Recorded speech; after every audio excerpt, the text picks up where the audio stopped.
Hello students, welcome to learn daily.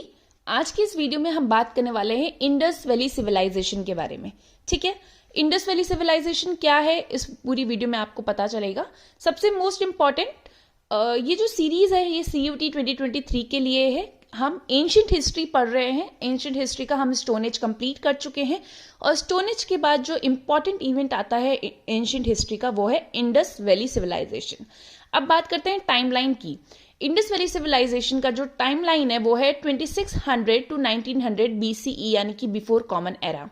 आपको कई जगह पर 2500 टू 1800 BC ही देखने को मिलेगा, बट इसके बारे में भी मैं आपको ऑलरेडी बता चुकी हूँ। ऐसा क्यों होता है, थोड़ा बहुत जो डेट में जो चेंजेस है हमको वो क्यों देखने को मिलते हैं, क्योंकि इवोल्यूशन एक ग्रेजुअल चेंज है, ये शार्प बाउंड्रीज के साथ नहीं आता है।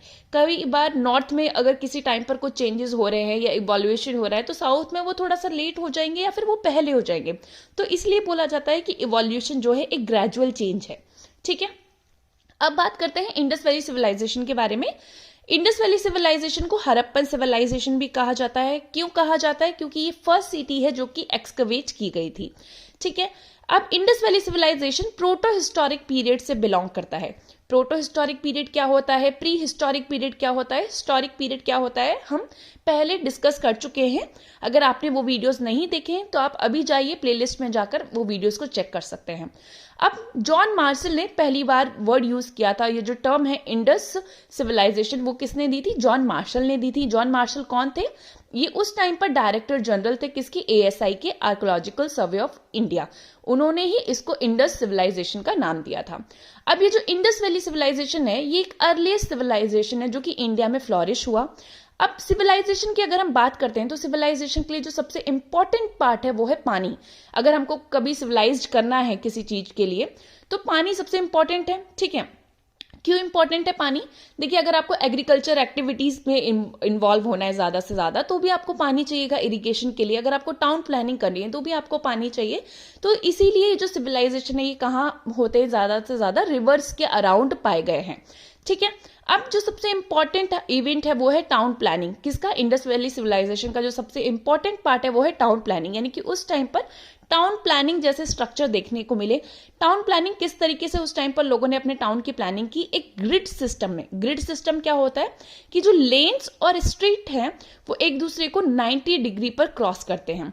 ठीक है, और कई सिमिलर पैटर्न ऑफ सिटीज का कई जितनी भी सिटीज हमको मिली इंडस वैली सिविलाइजेशन के दौरान तो सब में सिमिलर पैटर्न था। 2 पार्ट्स में वो सिटीज डिवाइड थे। एक को बोला जाता है सिटाडल, एक को बोला जाता है लोअर टाउन। अब सिटाडल क्या होता है? सिटाडल होता है अपर टाउन। ठीक है, बिल्ट ऑन हाई पोडियम, इस तरीके का टाउन या सिटी जो कि हाई पोडियम पे बनाई जाती है। और वहीं पर होता है लोअर टाउन जो कि inhabited by the common people, और वो लोअर टाउन में बनाया जाता है। ठीक है, जो सिटाडल है वहां पर आपको रिलीजियस प्लेसेस या फिर पब्लिक बिल्डिंग या फिर ग्रैनरीज जैसे स्ट्रक्चर देखने को मिलते हैं, और लोअर टाउन जो कॉमन पीपल है वहां पर वो लोग रहते हैं। अब इंडस वैली सिविलाइजेशन के दौरान अंडरग्राउंड ड्रेनेज सिस्टम भी देखा गया।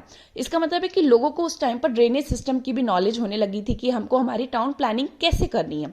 ग्रेट बाथ इन मोहनजोदारो में ग्रेट बाथ जैसा स्ट्रक्चर देखा गया और बोला जाता है कि ये जो ग्रेट बाथ है इसको रिचुअल बेथिंग के टाइम पर यूज किया जाता है। ग्रेनरीज क्या होते हैं? ग्रेनरीज वो स्ट्रक्चर होते हैं जिसमें ग्रेन्स को स्टोर किया जाता है, जो कि कहां पर होते हैं? सिटाडल में होते हैं। ठीक है, ग्रेन्स फाउंड इन पॉट्स, देखा गया कि जो ग्रेन्स है वो पॉट्स में स्टोर किए जाते थे। Bones of animals found such as sheep, goat, pig etcetera. देखिए, इन एनिमल्स की बोन्स भी पाई गई हैं और ऐसा बोला जाता है कि इन एनिमल्स को क्या किया जाता था? डोमेस्टिकेट किया जाता था, पाला जाता था। इंडस वैली सिविलाइजेशन में सबसे इंपॉर्टेंट जो खोज की गई या हमको मिली वो है किसकी? सील्स की। ठीक है, सील्स भी वहां पर बहुत ज्यादा एक्सकेवेट की गई। ये जो सील्स हैं ये स्टेलाइट और मेटल के बने हुए होते हैं। स्टेलाइट क्या होता है? स्टेलाइट एक सॉफ्ट स्टोन होता है जो कि रिवर बेड के अराउंड पाया जाता है, और जो शेप हुआ करती थी सील्स की वो ट्राइंगल, सर्कुलर, रेक्टेंगल, स्क्वायर की शेप हुआ करती थी। अब यूज क्या होता है? देखिए, सील्स का अगर मैं आपसे पूछूं कि यूज किस लिए की जाती है सील्स, तो आप क्या बता सकते हैं? कम्युनिकेशन के लिए यूज की जाती होंगी सील्स, ट्रेड के लिए यूज की जाती होंगी सील्स। ठीक है, तो इस तरीके के सील्स के जो शेप है पाए गए। जो सील्स पाई गई इंडस वैली सिविलाइजेशन के दौरान पर उनमें पिक्चर्स बने हुए थे। अब किसके थे वो पिक्चर्स? वो पिक्चर्स ट्रीज के थे, उनमें कुछ बुल के स्ट्रक्चर थे या पिक्चर्स थे, और सबसे इंपॉर्टेंट था पशुपति शील्ड्स भी इंडस वैली सिविलाइजेशन के दौरान पाए गए। अब ये पशुपति शील्ड्स क्या होती हैं? देखिए, पशुपति शील्ड्स उन शील्ड्स को बोला गया है जिन पर एक स्ट्रक्चर मिला है, एक पिक्चर मिली है जिसमें एक पर्सन है जो कि योग मुद्रा में बैठे हुए हैं, उनकी थर्ड आई है। तो कई स्कॉलर बोलते हैं कि वो लॉर्ड शिवा की पिक्चर है। ठीक है, so this is all about Indus valley civilisation. उसमें टाउन प्लानिंग कैसी होती थी, लोअर टाउन क्या होता है, सिटाडेल क्या होता है, ठीक है, कौन से हिस्टोरिक पीरियड को बिलोंग करता है, और हमने क्या क्या बात की? हमने बात की कि ग्रेट बात कहाँ मिला? मोहनजोदारो में मिला। गैनरीज क्या होते हैं जहाँ पर से ग्रेन्स को स्टोर किया जाता है। शील्ड्स की हमने बात की हुई, एनिमल्स की बात की जिनको डोमेस्टिकेट किया जाता है। अब सबसे इंपॉर्टेंट बात हम यहाँ पर करने वाले हैं, declining of Indus valley civilisation. देखिए, डिक्लाइन क्यों होने लगा Indus valley civilisation? There are some other reasons for declining also. कुछ स्कॉलर्स बोलते हैं कि जो डिक्लाइनिंग है इंडस वैली सिविलाइजेशन की, वो इसलिए होने लगी क्योंकि आर्यंस का इन्वेजन होने लगा। कुछ बोलते हैं because of the natural calamity like earthquake, इस तरीके की सिचुएशन के वजह से भी लोग इधर उधर मूव करने लगे, और इसीलिए भी इंडस वैली सिविलाइजेशन का क्या होने लगा? डिक्लाइन होने लगा। देखिए, here I am using word again and again, decline. I am not saying कि Indus valley civilisation came to an end पर नहीं आया था, डिक्लाइन हो रहा था।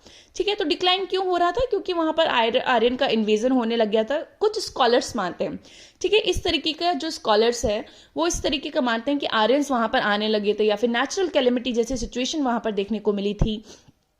People move to eastward for trade and other purpose, जो लोग हैं वो मूव करने लगे थे।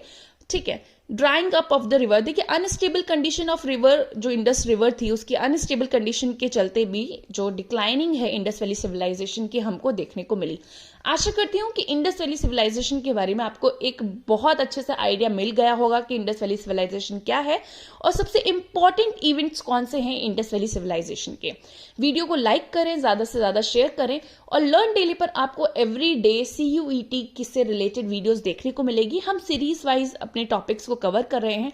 पहले हम हिस्ट्री कवर करेंगे, हिस्ट्री में हम एंशिएंट हिस्ट्री की बात कर रहे हैं, स्टोन एज हम कवर कर चुके हैं, आज हमने इंडस वैली सिविलाइजेशन भी कंप्लीट कर लिया है। आने वाले टाइम में हम वैदिक पीरियड कवर करेंगे और उसके बाद हम फर्दर मूव करेंगे इंपॉर्टेंट इवेंट्स की तरफ। So thank you for watching this video. Do subscribe, bell icon press कर दीजिए, ज्यादा से ज्यादा शेयर करिए और वीडियो को लाइक करना ना भूलें। Bye bye.